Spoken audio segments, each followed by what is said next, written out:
Hola, ¿qué tal? ¿Cómo están? Bienvenidos a una nueva entrega, una nueva edición de Equipaje de Mano.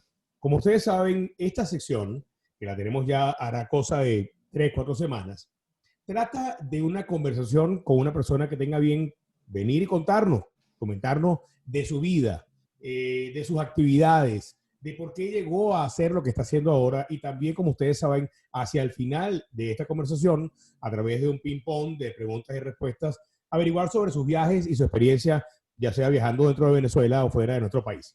El día de hoy tengo el placer de tener acá a una persona a la cual le tengo un gran aprecio. Él es David Morán Borges. David, bienvenido, ¿cómo estás? Saludos, Bernardo. Bueno, muchas gracias. Encantado de que estés acá y que podamos hacer esto, porque cuando tenía el programa de radio intenté que estuviera, pero no hubo forma que estuviera presente, pero esta vez creo que la pandemia nos ayudó de alguna forma a que podamos conversar. David, eh, antes de entrar en materia de lo que haces hoy en día, a mí me gusta siempre preguntar un poco de dónde viene la persona. Me comentabas antes de comenzar a grabar esta conversa que habías estudiado una carrera. ¿Cuál es esa carrera, David? Ingeniería industrial en la Universidad Católica. Yo Mm. creo que no podía estudiar otra cosa porque una de las cosas que a mí me mueve en la vida es la curiosidad. Ujú. Entonces, desde niño me he buscado comprender por qué funcionan las cosas, ¿no? Y al final esa es la carrera que más se adaptaba a eso. Yo veo las carreras, las profesiones de uno como una herramienta para hacer a lo que uno verdaderamente le gusta. Ese es digamos, agarrar el alicate que te va a ayudar Ujú. en la vida a hacer lo que quieres hacer. ¿Eso te viene de algo de tu familia? ¿Tu familia había alguien también con esas inclinaciones? ¿O fuiste tú el que dijo, bueno, No, yo fui el déjame explorar? primer, de esa camada fui el primer ingeniero. Ujú. Y luego, una cosa rarísima, me casé con otro ingeniero y mis hijos son ingenieros. Entonces, te puedes imaginar el fastidio que es en la casa, que las conversaciones son casi trigonométricas, en ecuaciones diferenciales. Iba a decir eso, o sea, la conversa en la casa debe ser un tanto cuadrada o no son tan cuadrados. ¿Cómo es la No, no, cosa? no, aquí se habla de todo, son extensísimas, lo que es que tienen que ser precisas. Ujú. Porque si algo tiene la ingeniería es la precisión. Eso sí que diferencia esto de la ciencia que no son exactas, ¿no? Las humanidades. La precisión en ingeniería es fundamental porque un error en ingeniería cuesta vidas. Muchas. Claro, claro. ¿Pudiste entonces, me has contado en otras oportunidades que hemos conversado, ejercer tu carrera? Sí, sí, como no, durante muchos años, ¿no? 30 años estuve haciendo consultoría en el área de la ingeniería industrial, entre otras cosas, ¿no? Tuve una pasantía también por el sector público. La única que he tenido en mi vida es en el segundo gobierno de Rafael Caldera. Acompañé a Julio Sosa Rodríguez en el Ministerio de Hacienda de aquel momento, con una gente fantástica que estaba ya en una situación muy compleja, era la crisis bancaria, eh, había un problema de confianza enorme en Venezuela y me tocó estar año y medio inmerso en la negociación de la agenda Venezuela con el Fondo Monetario Internacional, el Banco Mundial y el BID, junto con otros técnicos de primera categoría y al final se negoció y bueno, resultó un programa muy provechoso para Venezuela, incluyendo la apertura petrolera de ese programa que generó inversiones en el sector petrolero por más de 22 mil millones de dólares, que permitió poner a Venezuela y a PDVSA, que era la empresa estatal en ese momento, como la segunda o tercera empresa petrolera del mundo. ¿Tú dirías entonces que los pasos que se dieron en esa oportunidad, más allá de que hayas estado involucrado tú en eso, David, era lo que hacía falta poner, Sí, como no, sí, ejecutar en ese momento en Venezuela, en esa Venezuela sí, Caldera? era una Venezuela absolutamente traumática. Venía de un muy cercano también programa de estabilización y ajuste, el Gran Viraje. Venezuela es el único país que ha ido al Fondo Monetario en tan corto tiempo en 2 veces. Una precisamente por el golpismo que destruyó el segundo gobierno de Pérez cuando estaba en una senda de crecimiento y de reforma muy importante. Y luego le tocó, el producto de esa crisis, heredar una crisis bancaria de dimensiones enormes y se hicieron muchas reformas. El sistema tributario, por ejemplo, en tributos internos costaba 1,5 bolívares recaudar 1 bolívar. Era una cosa que no tenía sentido. Ok. Entonces se introdujeron la ley del impuesto al valor agregado, se creó el CENIAT como la idea de crear una PDVSA tributaria en el sentido, una organización de gente de primer nivel y procedimientos para que bajara el costo de recobrar los impuestos al mínimo. Y bueno, con esos pilares se pudo avanzar y en el gobierno de Caldera también fue ese gobierno, aunque yo siempre estoy en contra de las reelecciones, era el segundo gobierno del presidente. Con ese programa se creció 4 de los 5 años. A pesar de la mega crisis del globalismo precio petrolero, ese gobierno creció 4 de los 5 años de esa presidencia. Entonces, bueno, entregó un país con unas bases de encadenamiento industrial enormes, se había privatizado Sidor estaba comenzando a batir récords de producción, las empresas de aluminio estaban produciendo. Es decir, el país entró en una dinámica virtuosa hasta que, bueno, se destruyó con la intoxicación ideológica de esta gente y el superciclo de precios petroleros, como nunca se habían vivido, que creó un festín de robo y de destrucción que llevó al país donde está ahorita. De no haber llegado a ese festín de Babet, para llamarlo de alguna forma, ¿tú crees que no hubiese sucedido lo que ha pasado hasta ahora con PDVSA y con la producción petrolera venezolana? ¿O iba a suceder sí o sí? A ver, no sé si me pudiste escuchar porque tuvimos una interrupción allí, pero No, de no haberse dado ese festín de Babet mundial con el petróleo. ¿Piensa que igual hubiese... No, jamás. Jamás. Porque ese festín de precios petroleros permitió capturar una renta que es una renta muy débil, no es producto de un gran esfuerzo, sino de una actividad minera. Y esa renta endeudó al país a unos niveles que ahorita el país es inviable desde el punto de vista financiero. Y los presupuestos públicos se están financiando con inflación. Simplemente se monetizan. Es decir, se imprime dinero sin respaldo. Y eso es lo que los economistas llaman un impuesto inflacionario. Eso es lo que estamos viviendo. Claro. Eso, digamos, tu paso por el sector público, ejerciste también el sector privado durante 30 años. Sí. Luego de eso, ¿hacia dónde agarras, David? ¿Qué pasó?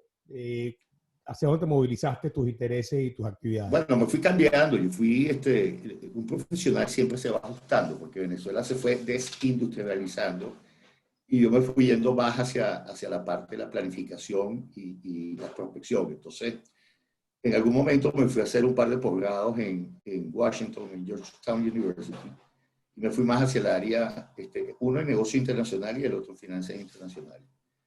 Y comencé a trabajar más en la parte de la planificación estratégica y ya no en la parte de procesos industriales. Bueno, fui director de banco, fui 8 años miembro de la Junta Directiva del Banco Nacional de Ahorro y Préstamo, y luego 8 años adicionales, luego que salí de la parte pública, fui miembro de la directiva del Sur, que se transformó de entidad de ahorro y préstamo a Banco Universal. Y ahí los acompañé durante 8 años en ese mundo, en total 16 años en el mundo financiero. Bastante tiempo, digamos, y de allí es que entras a la fase en la cual estás ahora, David. Bueno, sí, yo he invertido en medios. Previamente estuve en un medio que se llamó Noticiero Digital, que fue pionero en estas cosas de la comunicación en esto, y luego tengo una sociedad con Alberto Federico Ravel en un medio que es nativo digital, que es La Patilla. Ahora, ¿por qué? Fíjate, a mí me pareció siempre interesante cuando conversamos tú y yo, ese paso, fíjate, vienes del tema privado, entraste al sector público, vas a la banca, que además tiene una serie de, digamos, aristas muy particulares y sobre todo en este país, y de allí das el paso para involucrarte en algo como el contenido digital. Cuando te metiste en el noticiero digital era temprano, eso fue hace muchos años cuando no había el consumo que hay ahora de ese tipo de contenido, ¿no? Sí. Bueno, ¿Por qué? ¿Qué pasó ahí? Bueno, ¿Qué fíjate, te explico. Tengo un amigo que era presidente de Digital en Venezuela, Roberto Smith.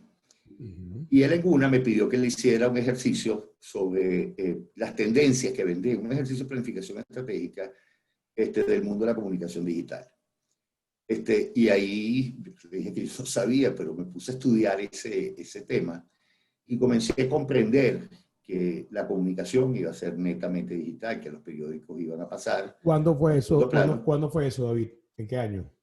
hace 20 años. Hace 20 Exactamente años. 20 años. Entonces, Okay. en el 2000. Entonces comencé a entender que los teléfonos iban a ser cada vez más poderosos. Bueno, un teléfono celular de estos tiene casi 1 millón de veces más de potencia de procesamiento de las computadoras que llevaron el hombre a la luna. O sea, lo que no tiene. Entonces, ya eso cambió. De alguna manera intuía que iban a venir las redes sociales. Había en aquel momento unas primeras pruebas, todas fracasaban. Pero luego ya se impusieron las redes, entonces la comunicación termina siendo ya otra cosa. Entonces ya hoy estamos en presencia del Big Data, de la inteligencia artificial, y próximamente va a venir la red de quinta generación, lo que llaman el 5G, que es el Internet de las cosas. Entonces las máquinas te van a decir qué tal se siente, van a hablar entre ellas, van a sacar sus propios reportes. Bien están haciendo ahorita una nueva tendencia, lo que llaman Industria 4.0, y va a ser Correcto. tan revolucionaria como Y fue la segunda revolución, mitad. la revolución 4.0, exactamente. Sí, es absolutamente fascinante lo que viene. Ya lo es en buena medida lo que estamos viviendo, que tú y yo podamos estar conectados en este instante grabando un programa o un podcast, o como querramos llamarlo, este contenido que es recolocable en cualquier parte. Eso es algo que hasta no hace mucho no era considerable. Hasta Y hace más, 4 años era imposible. era imposible. Ahora, noticiero digital. Yo recuerdo en ese momento Ajá. cuando se lanza el noticiero digital o ustedes se involucran, no sé, pero yo sí percibí que se convirtió en una referencia. Noticiero digital fue una Sí, referencia sin duda alguna.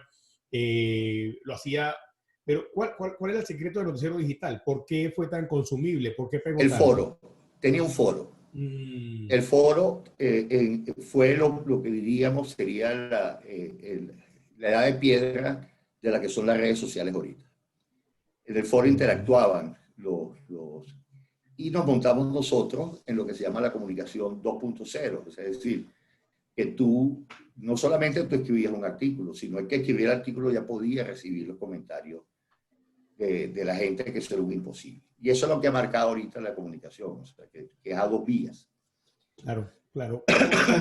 ¿Por qué das el paso entonces a lapatilla.com, que te involucras en esto que se ha convertido en un fenómeno comunicacional? Le guste a quien le guste y a quien no le guste también, es un fenómeno comunicacional. Antes de entrar en ese fenómeno, que creo que es interesante que lo conversemos, ¿por qué entonces te vas de noticiero digital a La Patilla? ¿Qué pasa allí?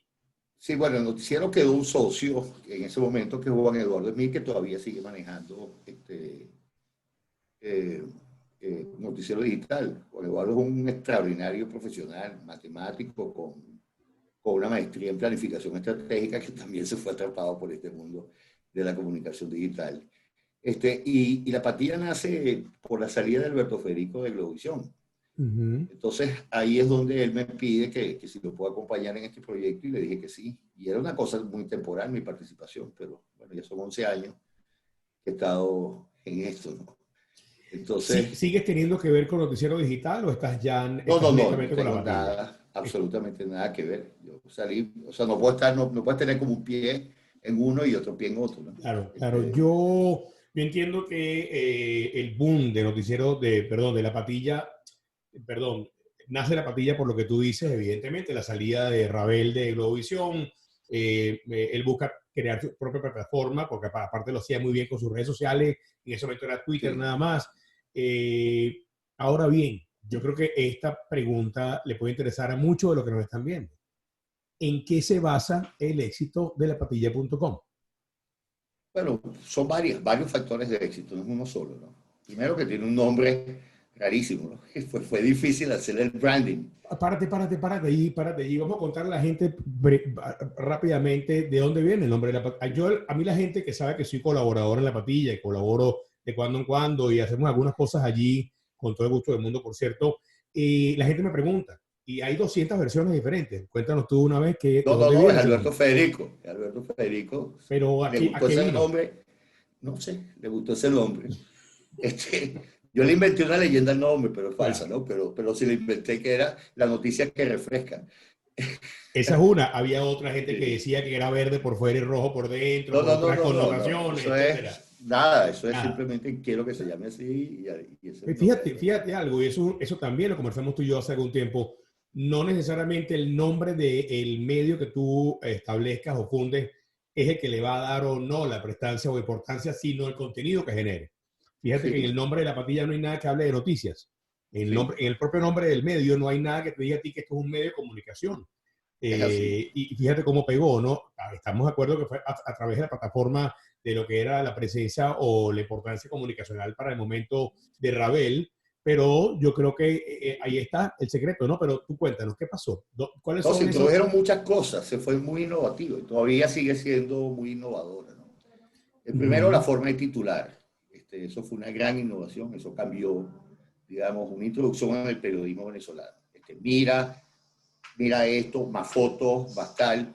Es decir, se hizo más conversacional el título, Uh -huh. más mira esto, más hacia las redes, más hacia las 2.0. Eso fue un gran cambio que causó, digamos, en el periodismo tradicional, le causaba mucha piquiña. Segundo, muchas cosas. Por ejemplo, la opinión se trata como una noticia. Apenas llega la opinión, se publica. No hay que esperar a que la opinión salga para que tú sabes, se Uh haga. -huh. Luego es la cadencia. La patilla tiene un ritmo de publicar noticias insólito, un ritmo muy intenso. Es insólito. Sí, Cuando yo entendí la magnitud de la cantidad de contenido que generaba un solo día la patilla, yo no me lo creía. sí. Entonces, eso fue otra cosa, ¿no? Y ahí es la gran parte de la contribución de Alberto Federico. Alberto Federico es un gran periodista y además una persona que tiene una capacidad de trabajo que la pudiera calificar de atómica. Uh -huh. Trabaja muchísimo. Entonces, la cadencia es importante, la noticia, luego la variedad de la oferta, porque los portales tendrían a como especializarse a quedarse limitado. La patilla tiene una oferta enorme. Luego introdujo también otra cosa que no se hacía en el periodismo venezolano, que es la traducción de cosas que salen afuera sobre Venezuela. Uh -huh. Es decir, la cita como un magazine. Entonces también la patilla hace las veces un magazine de cosas que se dicen afuera, no necesariamente tu contenido propio, aunque genera bastante contenido propio. Pero se cubre, digamos, todas, digamos, las áreas interesantes de tecnología, economía, turismo, eh, salud, noticias políticas, opinión política, opinión sobre energía. Es un menú muy amplio, muy amplio. Entonces, es muy difícil si tú tienes un sitio que te da Uh -huh. tanta información que tú salgas a buscarla en otro lado. Entonces, eso es otra cosa. Y lo más importante, digamos, el otro punto muy importante de la patilla es la veracidad.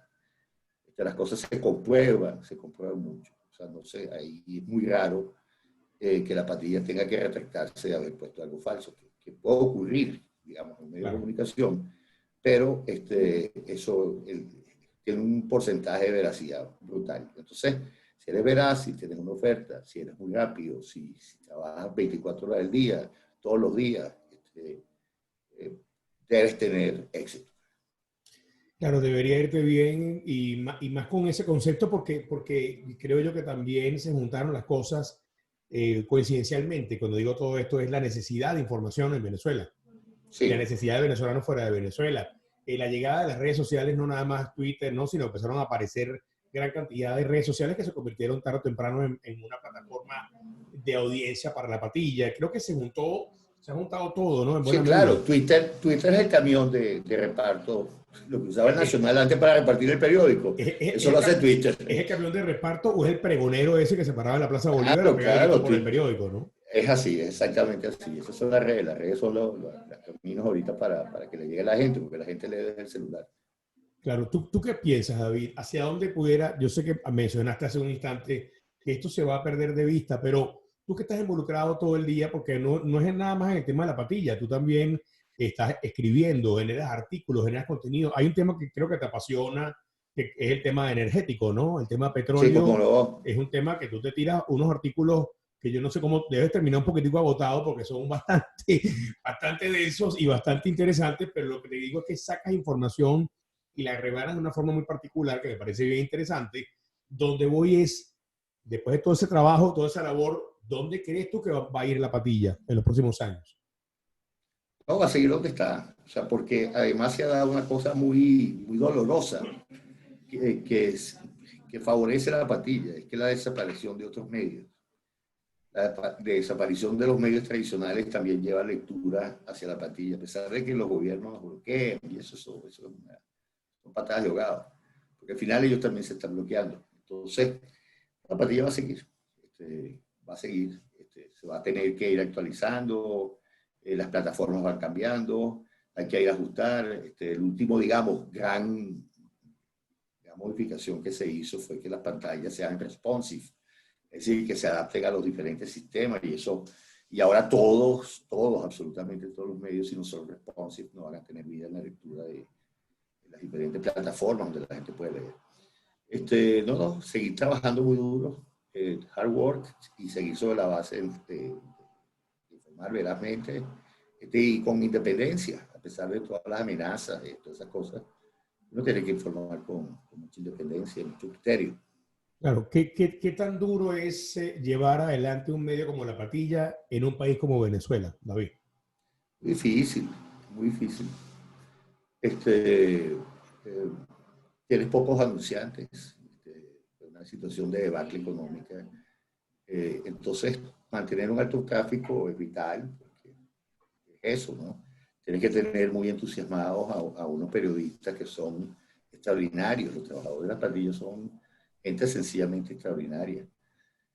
Tienes que usar todos los elementos de gerencia para sobrellevar la crisis. Y lo hemos hecho hasta ahorita. Y espero que lo sigamos siguiendo haciendo. ¿Pudieran decir ustedes que pudiéramos considerar que ustedes a futuro se conviertan en unos asesores de medios de comunicación a nivel mundial, nada más por el simple hecho de intentar evadir los bloqueos? Sí, no, yo espero no enseñarle a nadie eso, porque Bueno, pero eso es tristísimo, claro, claro. eso es horrible, eso es la anticivilización. Lo que estamos viviendo ahorita, espero que ningún país tenga que ni siquiera preguntarme cómo se hace para sobrellevar esto. Esto se hace con mucho sacrificio, con mucho empeño, con mucho arraigo en el país y con conocimientos gerenciales. Hay que seguir y hay que seguir avanzando. Esa es la clave de esto. La clave de Hard esto. work, trabajo duro, trabajo Trabajo duro. duro, no queda otra, como lo venimos haciendo todos en Venezuela y como lo hacen ustedes en La Patilla, porque lo he visto, lo he podido vivir, he estado ahí adentro de ese mostrico y veo la dinámica del equipo y realmente es muy interesante. ¿Hacia dónde va esta actividad del contenido digital? Estás viendo, por ejemplo, que, no sé, de repente ves que Jeff Bezos hace 2 años compró nada más y nada menos, creo que fue el Washington Post, ¿no? Un periódico de tanta tradición, de tantas generaciones y demás, y eso pudo haber sido un sacrilegio para el establishment de editores de la prensa regular o de la prensa de siempre. Y mira que eso sucedió, puede pasar cualquier cosa. Pues, ves lo que está sucediendo con Amazon, con Netflix, que Netflix hasta hace poco era algo relativo. Hoy en día no es relativo, hoy es un big player de lo que es la actividad y la generación de contenido. Hoy en día se convirtió en una necesidad, como se convirtió Amazon, como se convirtió la patilla, en el caso de Venezuela en cuanto a contenido. ¿Qué viene? ¿Qué viene? ¿Qué viene? Porque sabemos la revolución, está bien, pero desde el punto de vista de David Morán, aquí sentado, tú allí en la sala, yo acá en este estudio, ¿cómo tú ves eso? ¿Qué es lo que tú crees que va a pasar a nivel global, digamos, primeramente? ¿Cómo lo lees? Sí, bueno, primero vamos a un idioma universal. Uh-huh. Lo próximo que viene es la caída de las barreras idiomáticas. Es decir, ya los traductores están llegando a una calidad insólita. Google Translate es un programa sencillamente maravilloso, basado en inteligencia artificial, por cierto. Entonces, él va cada vez mejorando cada vez más y más y más las traducciones. Entonces, eso va a acercar todavía más el mundo. Lo primero que viene es que el mundo posiblemente esté comunicado casi en tiempo real de aquí a 5 o 6 años, no importa el idioma. O sea, tú no vas a tener que tener el problema de la traducción. Es Uh-huh. decir, las noticias van a dejar de ser estrictamente locales y se van a internacionalizar. Ahora, ¿qué vehículos se van a utilizar? Eso no va a cambiar mucho todavía. O sea, el generador de contenidos locales van a seguir siendo los generadores de contenidos locales. Lo que es que la propiedad sobre esa noticia ya no va a ser posible mantenerla como los términos que lo están manteniendo. Lo otro es que va a aumentar la basura dentro del contenido basura. O sea, lo que llaman el fake news. El fake news, que es un problema Sí, importante ya hoy en día, ¿no? Y es un enemigo de todos. Es un enemigo de la sociedad, la noticia falsa. Por eso te insistí tanto cuando leí la parte de la veracidad. Pero va a ser cada vez más complejo descubrir un fake news por la estructura que tienen los fake news. Y por la cadencia de bombeo de información hacia las personas. Entonces, también el lector, el tercer mega tendencia que va a haber, va a comenzar a saber dosificar la cantidad de información. Y él va a buscar un equilibrio porque va a tener todas las opciones. Puede estar informado que esto le esté sonando, un telefonito de esto le esté sonando cada 2 segundos, o que le suene una vez en la mañana y una vez en la tarde y él se va a sentir a gusto con eso. Ese diseño es también lo que va a venir. Es decir, ya no es tanto el medio que tenga, ya no es tanto la cantidad de petróleo, para hablar en términos de energía, sino ya es la demanda de energía. Es decir, en este caso, la demanda de información, la que va a estar de mano de la persona. Y va a seguir, lo otro es que los medios de papel van a quedar muy, muy poco. Ya esa es una industria casi romance, pues. Que va a quedar casi para simplemente aficionados. Como todavía hay gente que tiene pico y eso va a quedar para unos muy pocos aficionados. Va a leer muy poco en papel. Si eso es así, lo que tú puedes esperar es que los medios digitales van a retar seriamente a las televisoras, van a retar seriamente a las radios tradicionales. Es decir, ellos también van a tener que migrar a nuevas plataformas, que ya no van a hacer. Entonces, los gobiernos también comienzan a perder poder. Nosotros, fíjate, Venezuela, nosotros estamos retrasadísimos en lo que llaman la televisión digital, simplemente porque no le dio la gana de abrirlo. Y bueno, las redes van a comenzar a imponerse. En muchos países ya hay gente que ni siquiera ya se suscribe al cable porque tiene una oferta tan generosa en las redes que ya ni le interesa estar conectado al cable. Esas son tendencias de corto plazo. Ahora, de más largo plazo, hablando en los términos de 20, 30 años, no te puedo adelantar nada ahorita porque no sé qué efecto va a tener la telefonía de quinta generación. O sea, he leído, puedo hacer prospecciones teóricas, pero no he visto todavía el efecto que pueda tener. Creo que puede ser devastador. En el sentido para los medios tradicionales. Pues. No, bueno, yo creo que tiene que adaptarse sin duda. Hay ejemplos tontísimos. Pero, por ejemplo, yo soy un amplio consumidor de documentales, ya sea en el formato de película, o sea, el documental de siempre, o en serie. ¿Será por viejo? ¿No será que estás viejo? Puede ser, pero desde chamo ya era consumidor de documentales, no podía ver un documental en HBO, en Cinemax, porque me quedaba una vez viéndolo. Pero el término docuserie es un término que viene de Netflix. Docuserie viene de Netflix. Y tú ves ahora que, por ejemplo, DirecTV tiene su propaganda de su propio canal, que es DirecTV Go, o como se llama el canal que tienen ellos, donde ponen su propio contenido. Vi el término docuserie en pantalla. Y dije, mira cómo ya empieza la influencia de los términos de los medios digitales sobre los medios tradicionales. El cable muy posiblemente todavía tiene chance de inventar, pero la televisión abierta, la televisión normal, regular, tiene una muy fuerte amenaza encima, como tú bien dices, ¿no? Porque la gente lo hace todo aquí, como tú dices, lo hace todo con el teléfono, que también es un poco complicado, porque hay que ajustar eso también. No sé si has podido ver ese documental de Netflix, El dilema de las redes sociales. Es un documental... Social Dilemma. Es importante porque no es para terminar diciendo que las redes sociales no sirven para nada. Yo, de hecho, soy un amplio usuario y también me gusta generar contenido para las redes. Este es un contenido para redes que estamos haciendo acá el día de hoy. Me parece que está bien. Lo que no está bien un poco es ya el abuso del Big Data a través de gracias a los algoritmos que te van llevando por un camino. Esa parte sí creo que hay que controlar un poquito. Pero es inevitable. Sí, pero si no se hace insostenible, se hace insoportable, ¿no? Porque basta que yo busque, no sé, el costo de las lámparas estas que estamos hablando, el aro. Lo busqué una sola vez en una de las redes. Ahora me sale en todos lados, ¿no? Yo entiendo, yo lo sé y lo comprendo, pero algo debería dosificarlo porque se hace un poco tedioso. Pero es que ya empezó una tendencia que tú puedes evitar que tus datos sean parte del Big Data. Es más, ya que la mayoría de las páginas te dicen que si tú aceptas cookies.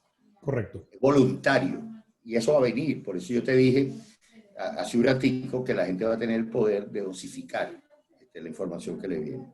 O sea, lo que plantea en la película Social Dilemma es como medio teoría conspirativa. O sea, que eso no tiene arreglo y que el mundo al final va a ser manejado por 4 genios que manejan todo. No, eso no es así. Eso no es así. Siempre el mundo tiene, y ya de hecho, ya tú lo tienes, los portales dicen, ¿quieres cookies? ¿No quieres cookies? Si la quieres, pon aquí y aquí la puedes poner la data que yo puedo sacar de ti, o tú le pones no a todo, etcétera. Eso ya tiene, y eso va a hacerse un estándar, pero absolutamente obligatorio para todo el mundo. Yo creo que es una muy buena idea. Antes de entrar en materia de la parte de lo que nos atañe realmente en el contenido de esta sección, de este podcast, que es el tema del turismo, de Venezuela, los viajes y demás, una pregunta, David. A ver, en la industria petrolera, la actividad petrolera, ¿entró en un callejón del cual nunca se va a devolver? Sí, en el caso mundial, sí. Y en el caso venezolano, requete sí. Ambas las dos. Pero por diferentes motivos. Claro. En el mundo ya hay megas tendencias. Ya las compañías petroleras integradas de petróleo y gas ya se están moviendo, por lo menos la más grande, a ser compañías integradas de energía. IEC, Integrated Energy Companies. Y su portafolio, su CAPEX, digamos, el Capital Expenditure, su portafolio de inversiones, ya tienen un componente muy importante de energía renovable. La pandemia golpeó de una manera brutal el mundo petrolero. Han salido del consumo unos 10, 11 millones de barriles al día. Y una empresa, digamos, de las que mejor hacen sus prospecciones, como el BP, en 2 de sus 3 escenarios ya se alcanzó el pico petrolero. Entonces no se volverá a consumir 100 millones de barriles. Eso no quiere que el petróleo va a desaparecer mañana, ojo. Pero si tú tienes limitaciones para conseguir el capital para financiar los proyectos petroleros, que son muy demandantes en capital, o sea, hoy el mandador lo tienen los que tienen los recursos, ellos te dicen, yo prefiero que me inviertas en un parque eólico que me esté invirtiendo en perforar a 12.000 pies un pozo petrolero en el presal brasileño, para ponértelo en este caso. Entonces, bueno, yo va mandando, y las empresas petroleras, para sobrevivir, y además porque son las mejores capacitadas para manejar ese tipo de ingeniería, ese tipo de proyectos, esa complejidad de proyectos, se está yendo. Entonces hoy hay empresas petroleras que manejan parques eólicos enormes. Total lo está haciendo, Equinor lo hace, Shell lo hace, BP lo hace, Chevron lo hace. Chevron invierte hasta en granjas que hacen producción de gas metano a través de estiércol de vaca. Es decir, ellos están en todo el paquete energético. Y en Venezuela, en el caso de Venezuela, Venezuela como hay mucho petróleo en el mundo y la demanda está baja, Venezuela le quedan pocas oportunidades de exportar su crudo. Entonces, bueno, si una compañía estatal no tiene muchos recursos, Venezuela tiene que hacer un cambio radical, permitir romper el monopolio estatal de PDVSA, permitir que lleguen empresas que tengan los recursos financieros y los mercados, y Venezuela pudiera recobrar las exportaciones. No va a volver jamás a producir 3 millones de barriles, nunca. Pero sí pudiera llegar, digamos, en el término de unos 8 o 10 años a 1.200.000 barriles. Lo que ahora, sí tiene mucha oportunidad. Pero el consumo no irá bajando. El consumo no irá bajando en el mundo entero gradualmente gracias a esas energías alternativas. Sí, va a ir bajando. Por eso ya se dice que se alcanzó el consumo de pico de petróleo. Ujú. Pero es que Venezuela como país tiene que consumir todavía mucho petróleo. Nosotros necesitamos elevarnos, nosotros tenemos que tener las termoeléctricas trabajando. Nosotros tenemos que producir fuel oil para que las termoeléctricas generen electricidad. Nosotros tenemos que gasificar el país. El consumo de gas en Venezuela es ridículamente bajo comparado con el potencial para hacerlo. Colombia tiene 1000 pueblos con gas directo. Venezuela tiene apenas muy pocas ciudades con gas directo. Gasificar a Venezuela para que todo el mundo deje de usar la bombonita y le llegue el gas directo es uno de los grandes proyectos nacionales, de lo deseable para el desarrollo. O sea, es decir, la parte energética de Venezuela va a variar su matriz como tal. Venezuela va a perder capacidad exportadora, pero el reto que se le plantea al país es consumir esa energía ya, aquí. O sea, es decir, que vengan empresas que son grandes consumidoras de energía a consumirlo acá. Para eso hay que darle seguridad jurídica, hay que hacer varias cosas, pero también hay que aprovechar que Venezuela es uno de los países que tiene la huella de carbono más baja del mundo. Primero porque casi no está produciendo nada, la producción de Venezuela simplemente ha desaparecido. Pero es que tradicionalmente Venezuela es un país que además muy poco habitado, casi el 60-70% de Venezuela son parques nacionales o zonas bajo una protección especial. Correcto. Entonces, Venezuela tiene focos, digamos, de contaminación, por ejemplo, el gas que se ventea en el Fluvial, que se ventean de una manera horrible, se venteaban casi 300.000 barriles equivalentes de petróleo por día. Una cantidad de energía exorbitante. Pero aparte de eso, Venezuela es un país que tiene muy poca contaminación. Bueno, el lago de Maracaibo que está muy contaminado, pero o sea, no es nada que no se pueda hacer Solucionar, dices tú. Solucionar en el corto y mediano plazo. Venezuela tiene una gran ventaja, digamos, que tiene una gran cantidad de energía y el consumo interno de energía es bajísimo. Entonces, bueno, ahí está una ecuación de desarrollo que la tiene. Muy bien, creo que hemos abarcado unos temas que yo quería tocar contigo, el tema energético, el tema comunicacional, digital, los medios, la patilla, sin duda alguna, creo que era adecuado. Vamos a hablar a través de este formato de preguntas y respuestas rápidas en ping-pong. Vamos a pasearnos un poco por la experiencia de viajes, el conocimiento de viajes y turismo, lo que tengas a bien comentarnos, lo primero que te llegue. Cuando te pregunto, a lo mejor es algo en París o es algo en Valencia. Salto Ángel. Exactamente. Ya te lo digo, el Salto Ángel. Salto Ángel es... No, pero déjame, Okay. yo te voy diciendo y vamos viendo, pero por ahí vamos a llegar sin duda alguna. A ver, David Morán Borges, una plaza, ¿cuál sería esa plaza? La Plaza Bolívar de Caracas. ¿Por qué? ¿Qué tiene de especial más allá de que evidentemente es importante para todos nosotros? Porque la primera vez que yo venía de Maracaibo, y la primera vez que me llevaron a la Plaza Bolívar es como si me hubieran llevado bueno, que te quiera que te diga, a la Plaza Universal. Este maracucho quedó sencillamente impresionado de lo fresca que es la Plaza Bolívar, de los salones que le rodeaban y de la estatua del superhéroe, del padre de la Patria. patria. Eso me impresionó. Eso fue a los 7 años. Imagínate, ¿había Plaza Bolívar en esa época? Sí, claro. Okay. La Plaza Bolívar. Mira, David, ven acá. Y si te pregunto vamos a ver, una ciudad, ¿cuál sería esa ciudad? Londres. Sí. Londres es la gran ciudad. Es la gran ciudad. Sí, para mí es la gran ciudad. Hay gente que dice que esa es la verdadera capital del mundo en muchas sí, cosas. Cómo no. Los ingleses son una cosa extraordinaria. Primero son los que saben de música. Toda la música, la buena música sale de esa isla.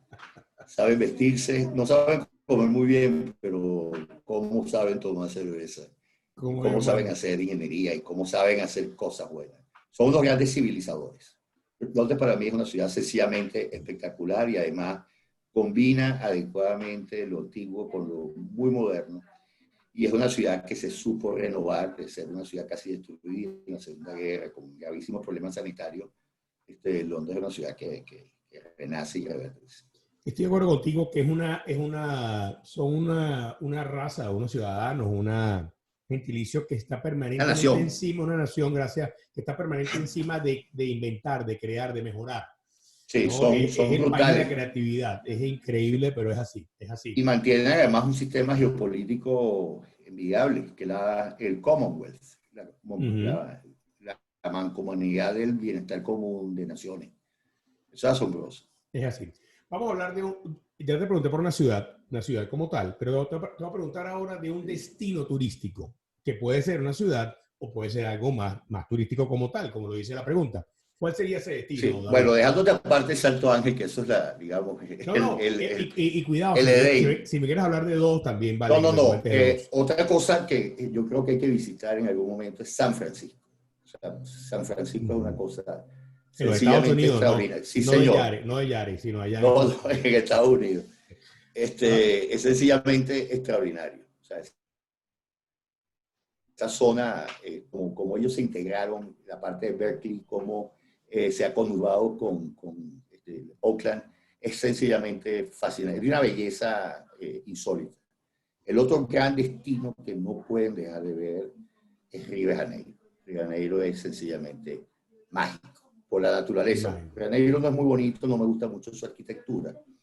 Esa arquitectura brasilera estatal, ¿sabes? Sí, Aquel tiempo de ese Brasil de Niemeyer y esa gente.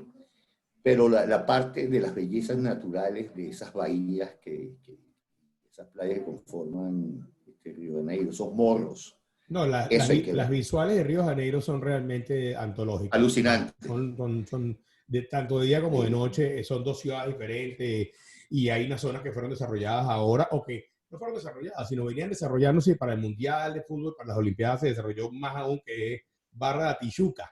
Es una zona muy La interesante Barra de también. Tijuca, es una belleza, es una No, mini ciudad ahí. Pero, es oye, una fuiste a donde belleza. van los ricos, ahí donde van los Exacto. ricos. Bueno, ya está un museo del fútbol que yo cuando fui a verlo hace unos años estaban inaugurándolo. Una Ahí cosa viven ahí fantástica. viven los brasileros futbolistas millonarios. Sí, Ahí hay sí, aeropuerto, tiene un sí. aeropuerto privado. Privado, es Barra de correcto. Tijuca, Es correcto. Si te pregunto por un destino venezolano, ¿cuál es? David, el ¿cuál Salto es? Ángel. Salto Ángel. El Salto Ángel, para el que pueda llegar allá. El Salto Ángel a mí me marcó mi vida, antes y después del Salto Ángel. ¿Por De qué? ¿Qué hecho, pasó ahí? ¿Qué pasa? bueno, porque es mágico, yo fui de una cosa, es insólita, nunca me imaginé que salir, navegar por ese río y llegar hasta ahí, después subir a pie y llegar hasta la pata del salto, hasta la laguna, iba a significar tanto esfuerzo, pero tan gratificante. Ese es el sitio más selvático donde uno puede estar de manera segura. Y tienes un salto de muro enfrente que es sencillamente alucinante. Tan es así que yo fui con dos botellitas de agua, yo tenía un koala, y las botellitas porque hacía muchísimo calor, me las bebí. Las cargué en el lago, donde se Ujú, forma la base del Salto Ángel, pero ya del salto hacia el río, ya es embajada. Ya. Entonces no, y guardé las botellitas. ujú. Y las puse en un closet, me las traje para Caracas. Con ambas bauticé a mis hijos, al varón y a la hembra, con agua del Salto Ángel, Ah, qué maravilla. a los dos. Por eso te digo, Especial tiene valor eso. para ti. Sí. Si te Y de pregunto, las bueno, ciudades que me ujú, parecían a mí más turísticas, ajá, digamos, como conglomerado, es Ciudad Guayana. Ciudad Guayana para mí mezclaba dos cosas. El turismo industrial, digamos, la parte de las grandes empresas que además son muy turísticas. Y de la belleza natural que había en la conjunción del Orinoco con el... Me parecía que tenía un potencial turístico sencillamente extraordinario. Y me sigue pareciendo que lo tiene. Lo que pasa es que ya los otros atractivos se han ido cayendo. Tenían los parques, Parque Cachamay, las represas que eran de obligatoria visita. sí. Eso se ha descuidado. Es así, Este, era algo de interés para todo el mundo. Venía gente fuera de Venezuela a verlo pero para. directo. Guri es una cosa que la gente iba casi que a rezarle, a aprender a ver a Guri y todo ese sistema de represa del Alto Caloní hacia abajo. Entonces, ese me parecía que tenía un potencial sencillamente extraordinario. Y de la parte natural, Sucre, el estado Sucre, que paradójicamente es el estado más pobre de Venezuela, yo creo que es el que tiene más bellezas naturales, porque las tiene de las selvas, tiene llanuras, tiene playas y tiene cosas Espectacular. increíbles donde cascadas que caen directo al mar. Claro, pero y si de Sucre vamos, me dice, dame un punto de Sucre que te gusta. Dame uno. ¿Cuál sería ese? Para tener Uno. una casita y pasarme unos días allá. Río Caribe. Río Río Caribe. Caribe, claro, está. Alguna vez estuve allá, pero hace muchos años, casi ni recuerdo cómo es, pero entiendo que es una belleza y le pasa a uno muy bien allí también, ¿no? Claro, puedes estar una semana y vuelve feliz. Es una Muy maravilla. feliz. Una Sí, montaña, David, ¿cuál es esa montaña? el Ávila. Oye, pero lo dices así como con un sentimiento, como si no lo Pero es que tuvieras. ese es mi cuadro de todos los días. Yo vivo en un apartamento que tiene una vista bellísima sobre el Ávila. Y eso es para mí un cerro también mágico. El Ávila, cada segundo hay un Ávila diferente, porque hay una combinación diferente de luz, de nubes, de colores. El Ávila es una cosa fantástica, un cuadro Un, viviente. sí, sin duda. Un olor que al percibirlo te recuerda a viajar o te dice que estás viajando ya. Un olor que cuando lo percibes dice, estoy viajando o te recuerda a eso. ¿Cuál sería? Un Cuero aroma. nuevo, cuero nuevo, cuero nuevo. Es el olor de los aviones. Exactamente, exactamente. Estoy de acuerdo contigo permanentemente. ¿Y Sí. un sonido, cuál sería ese sonido que te recuerda a viajar? La campanita que anuncia el vuelo tal, esa campanita es única. Es única, ¿verdad? Bueno, es como una conversación que tuve con una amiga, agente de viaje. Yo le decía, no, mentira. No, fue con Bolivia Bocananda, cuando tenía esta misma sección en la radio, en Fede Cámara Radio, yo le preguntaba a ella, ¿cuál es el sonido o dónde tú te das cuenta que ya estás viajando? Me dice, cuando tengo el trago en la mano y despega el avión. Ahí yo estoy viajando. Y es verdad, lo que dice Bolivia es cierto, es tal cual, ahí uno se siente ya que está viajando. Sí, Para ir pero cerrando, fíjate, ajá. para mí el placer de viajar, más que en avión o en lancha, es por tierra, Tú de eres rolling, de rodar eres tú, de ¿no? rolling, sí, porque ahí sí vas tú primero como en control del tiempo, de la Sí, velocidad y de las claro, cosas. claro. Y luego ahí sí controla los olores y los sabores. O sea, Totalmente, totalmente. o sea, hay olores que te recuerdan, ese olor a tierra mojada, te recuerda un cañaveral, te desvías hacia Turmero y buscas la panadería donde hacían tal cosa, y en tal lado vendían el cochino, y en el otro lado te venden tal cosa, el queso de matera, digamos, allá en el Zulia, o el palmizulia. Entonces, esos olores de rolling por carretera. No, y además que son olores que se te quedan toda la vida, no importa qué tiempo pases sin montarte en un carro e irte por la carretera, cuando lo percibes te viene una masa de recuerdos y de experiencias muy interesantes que lo hace el viaje, ese viaje se hace aún más interesante cuando te pasa.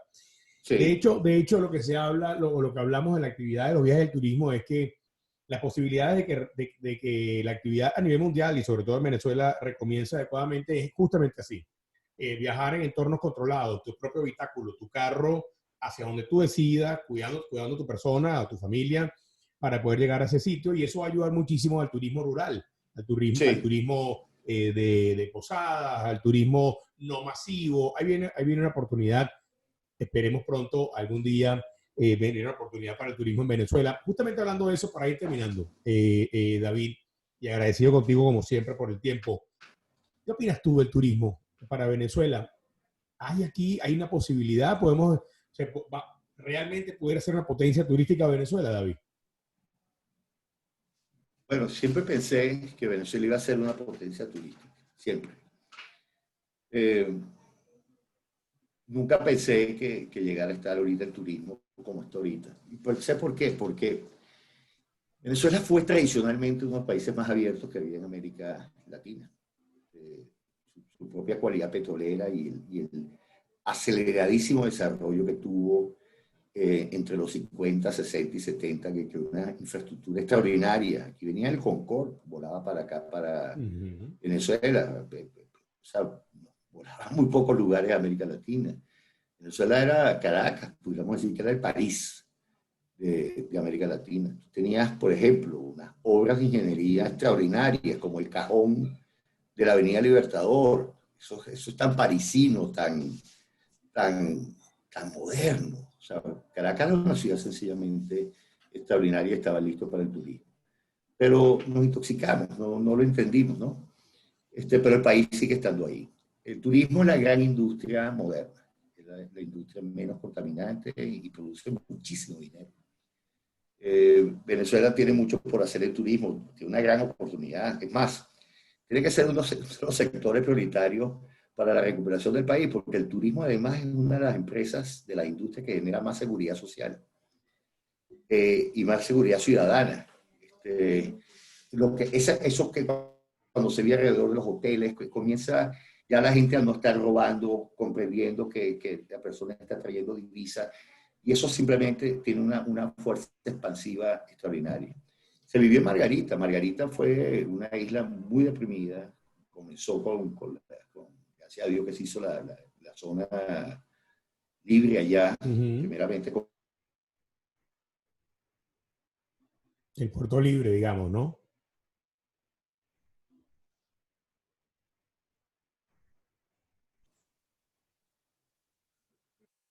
Bueno, continuamos acá conversando con David Morán Borges. Tuvimos un pequeño bache tecnológico, pero David, estabas hablando de la isla Margarita. Continúa, por favor. Bueno, ahí con algunos incentivos, como fue la zona franca, en Margarita se creó un boom de inversiones extraordinarias y se convirtió en un destino turístico impresionante. Entonces, ese es un ejemplo del potencial que tiene el turismo. No lo tenemos que buscar en otro lado, lo tenemos aquí, se hizo aquí, venía gente de Brasil, venía en todos lados. Margarita se mercadeaba como la perla blanca del Caribe. Era una cosa extraordinaria. Faltó, eso sí, en algún momento completar el terminal de cruceros, que hubiera sido también extraordinario. Pero bueno, esas son las cosas que puede el turismo. El turismo es una industria mágica.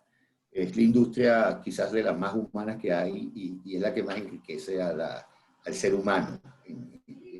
Sí, porque además permea perfectamente bien a la comunidad, como estabas diciendo tú al principio. Todo lo que hace el turismo permea de forma rápida esos ingresos, esas riquezas que se generan, van rápidamente a la comunidad y eso se refleja, por supuesto, que esas comunidades estén muy bien gracias a la actividad de los viajes del turismo. Para cerrar, David Morán Borges, una última pregunta. ¿Qué es para ti viajar? ¿Qué es viajar, David, para ti? Libertad. Viajar es lo que te ratifica que eres libre y te conecta con la esencia del humano, con los nómadas. El ser humano necesita trasladarse, necesita explorar. Eso es una cuestión innata. El mundo estuvo muy limitado por guerras y por las limitaciones tecnológicas. Pero una vez que se superaron, el mundo, bueno, hoy el mundo, a pesar de esta pandemia china, está viviendo unos niveles de confort inimaginables hace apenas 30 años. Hoy, más de la mitad del planeta es clase media. Es decir, el término de la escasez, del hambre, de las carencias, que era una constante en el ser humano, se superaron en la segunda mitad del siglo pasado y lo que iba de este. Viajar es libertad, viajar es educación, viajar es nutrición, viajar es convertirse en parte, viajar muy lejos. Puedes ir digamos, a lugares tan distantes como Australia o a Sudáfrica, pero puedes viajar aquí cerca de Caracas y sentirte, digamos, en la Colonia Tovar, esos cambios de clima. El turismo es una actividad esencial para el ser humano y es un indicativo de que las sociedades van bien. Cuando las sociedades están prosperando, la gente hace turismo. Oye, David, quiero agradecerte muchísimo tu tiempo, que hayas estado con nosotros acá en Equipaje de Mano en esta oportunidad. Y bueno, nada, ratificarte que estamos allí, que estamos echándose adelante y que seguiremos apoyando a lapatilla.com, por supuesto. Gracias, Elán, nosotros ustedes. Gracias. De verdad, que viva el turismo, que viva Venezuela, que viva el turismo. Amén, que así sea. Gracias, David Morán Borges. Amigos, nos vemos la semana que viene en otra entrega de Equipaje de Mano.